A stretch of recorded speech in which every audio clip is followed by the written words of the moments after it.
this is Julie, and I'm going to demonstrate how to write a program to play rock, paper, scissors against the computer. So to do this program, I'm going to have the computer randomly choose one of the three values for rock, paper, scissors. I'm going to ask the user for a value of rock, paper, scissors. Then I'm going to compare the two outputs to see who wins or if it's a tie. So we're going to be working with random numbers here, and we're going to be working with if statements. So let's get started. First, when I'm working with random numbers, I'm going to need to add a library to get the rand function. And that library is C standard lib. So I'm going to add that up here. And then later, when I go to seed my random numbers, I'm going to want to be able to set the seed to the system time. So I'm going to also add the ctime library. I'm not going to use that just yet, but I'll go ahead and put that in there for when I need it. All right.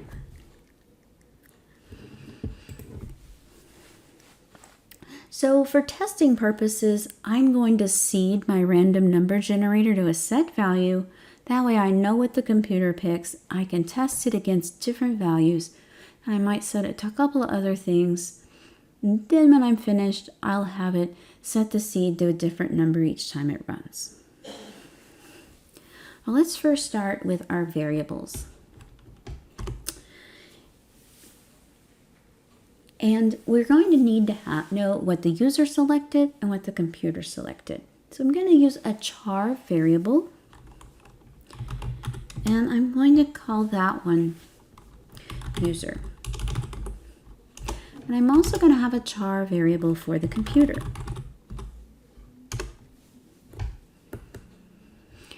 Well, when I choose random numbers, I'm going to be working with integers. And what I'm going to do is I'm going to get an integer of 3 different values, and then I'm going to translate that into a character. So I'll make 0 be rock, 1 be paper, and 2 be scissors. And this is what I mean. We're going to need an integer for our random number.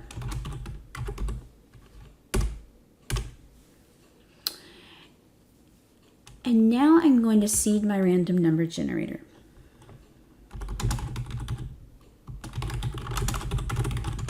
So the first time I run this, I'm going to call srand to seed the random numbers with a 5. It's really just an arbitrary number that I picked, so that every time I run this program, it will always use the same numbers, and I can test with those, knowing what the computer will pick. Now I'm going to have the computer select. So we're using random numbers so that the computer can pick one of the 3 values. So I'm going to say that random number equals the rand function. And then I'm going to use the modulo operator to limit what I get back from the rand function. In the case of rock, paper, scissors, we only want 3 values, so I'm going to say mod 3. Now I could add 1 to it, or I could just leave it as it is. Since I'm going to have to convert these to char values anyway, I'll just go ahead and leave the possible values as 0, 1, and 2. I'll put a little comment out to the side about that.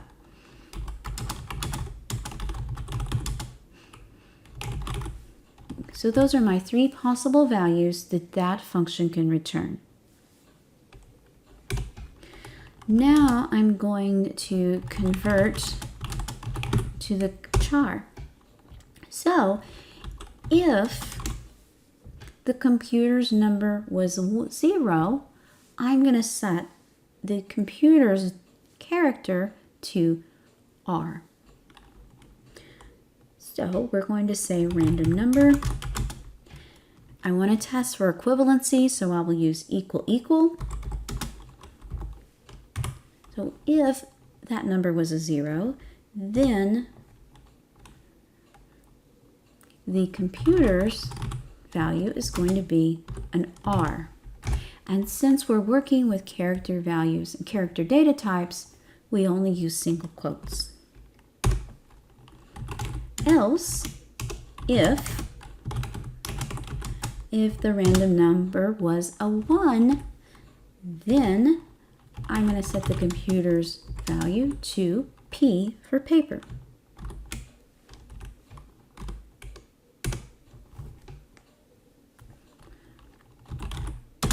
And then finally, if it wasn't a 0 or a 1, I'm going to make it scissors.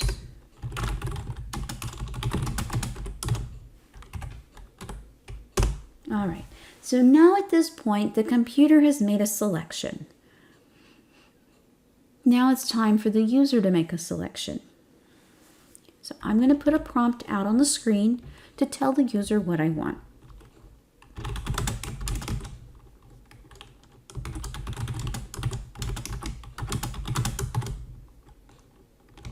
And I'm just going to keep this pretty short so I don't have to type a lot.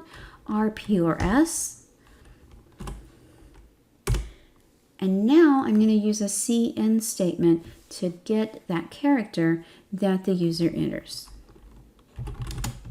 And I'm going to save it in that user variable.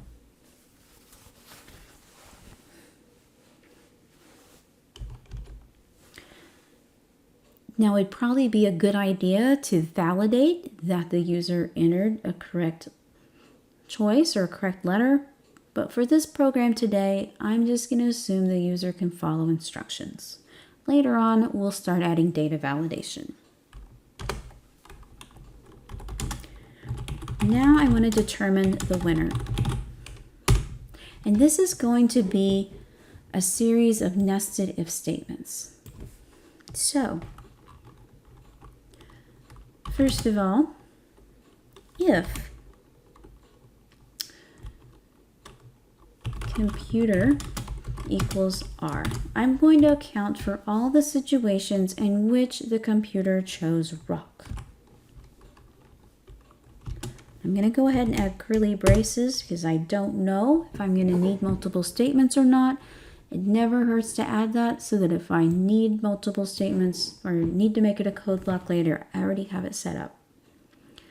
So if the computer chose rock, I have 3 situations here. Either the user chose rock, paper, or scissors. So I'll start with rock. If user equal R, then we have a situation of it's a tie.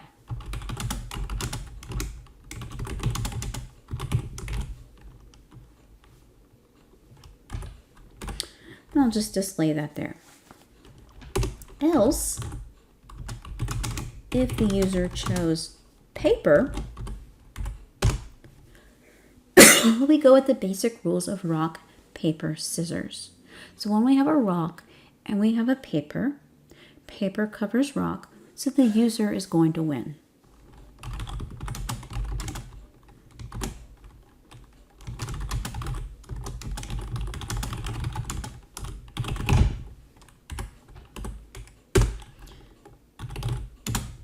The other scenario is that the user chose scissors.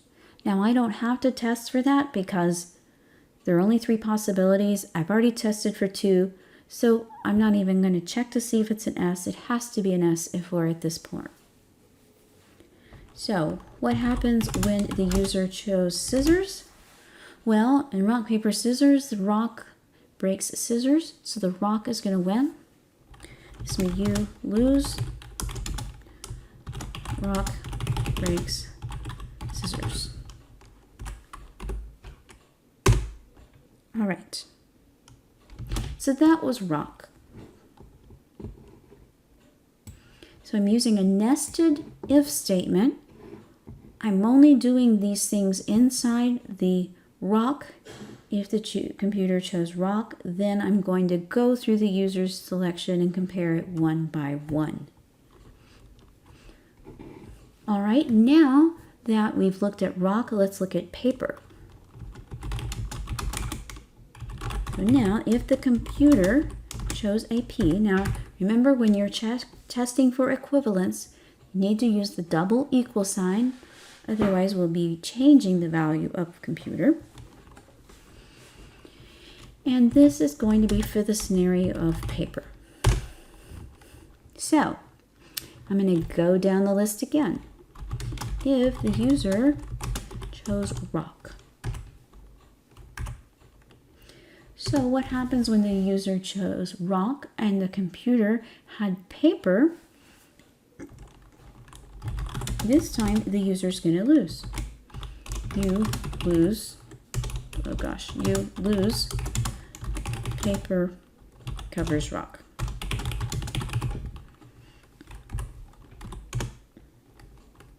Else,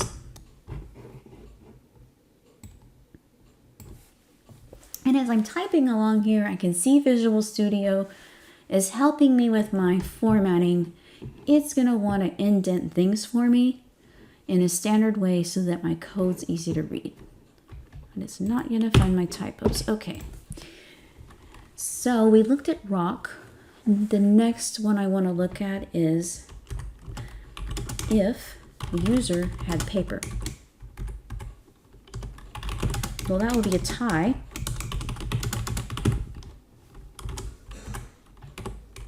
And then finally, oh gosh, the other scenario is that the user had chosen scissors, the computer had paper. In this scenario, the user wins.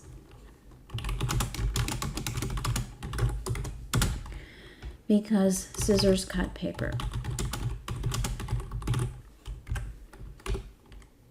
And that finishes up the computer, computer having paper. Now, when I did rock, I made the computer's code here all in a code block. I didn't do that this time with paper, and this would work okay, but it's probably better to be consistent. So I'm going to go ahead and add the curly braces here to make this a little more consistent so that all of my code looks the same. Let's add that in there. All right. So now we are in the scenario where the computer chose scissors. And once again, I'm going to compare the three possible values of the user's selection to the computer's selection. So if user chose rock, well, what happens when you have rock and scissors? I see I have a lot of R's up there. This time, so when you have scissors, when you have rock and the computer has scissors, you're going to win because rock breaks scissors. Gosh.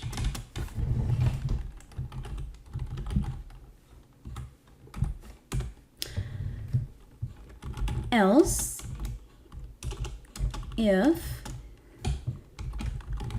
I want to go down the list. We had rock. Now let's look at paper.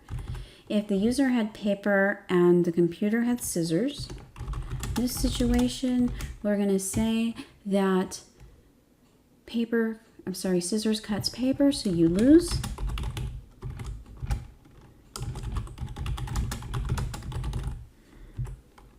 And then finally, the last scenario is where both the user and the computer chose scissors. So this is going to be a tie.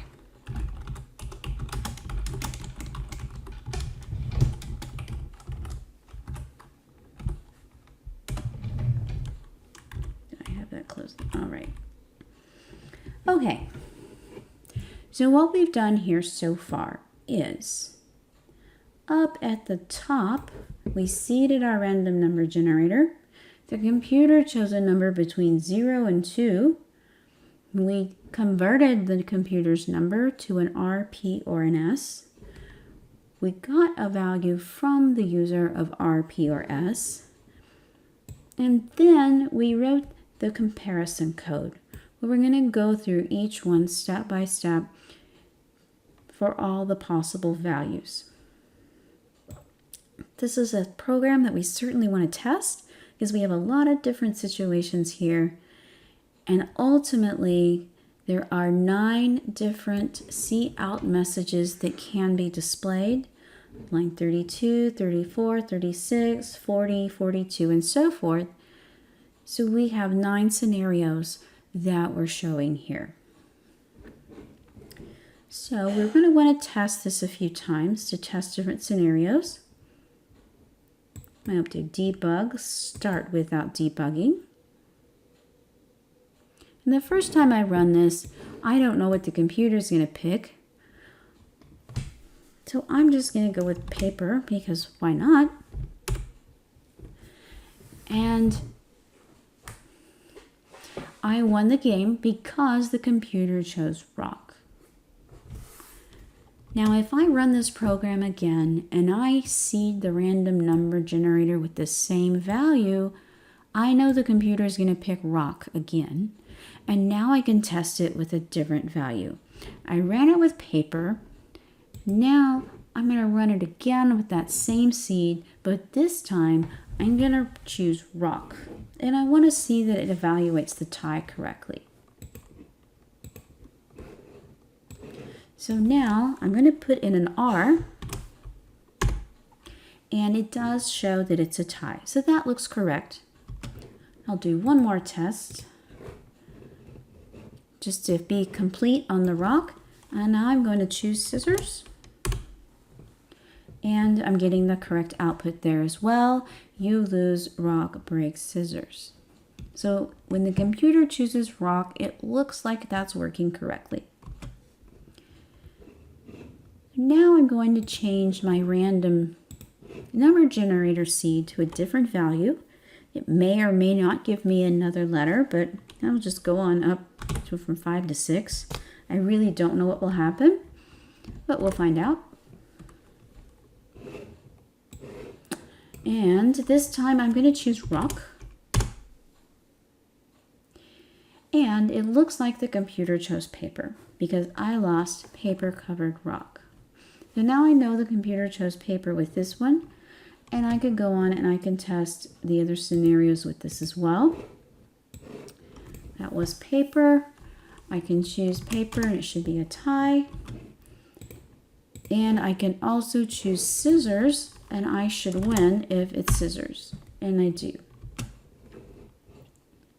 Now if I change the seed again, I really only have about a 1 in 3 chance that I'm going to get the other choice, but we'll see what happens.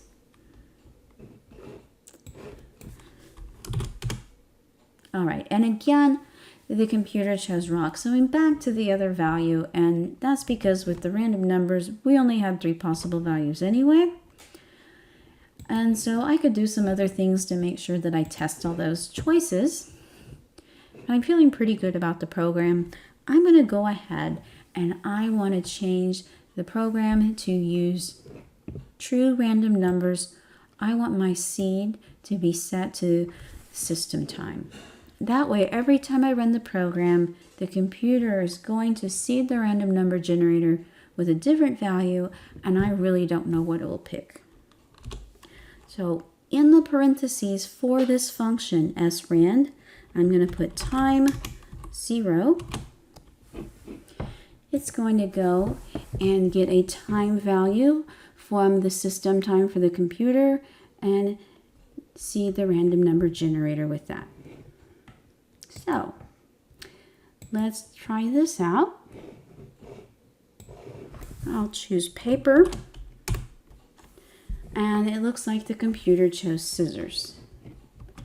If I run it again, I expect that the computer may or may not choose a different thing. Probably it will choose something different, but I really don't know. I'll choose paper again, and looks like the computer chose scissors. A couple more scenarios here. Let's do a rock. This time it was a tie because the computer chose rock.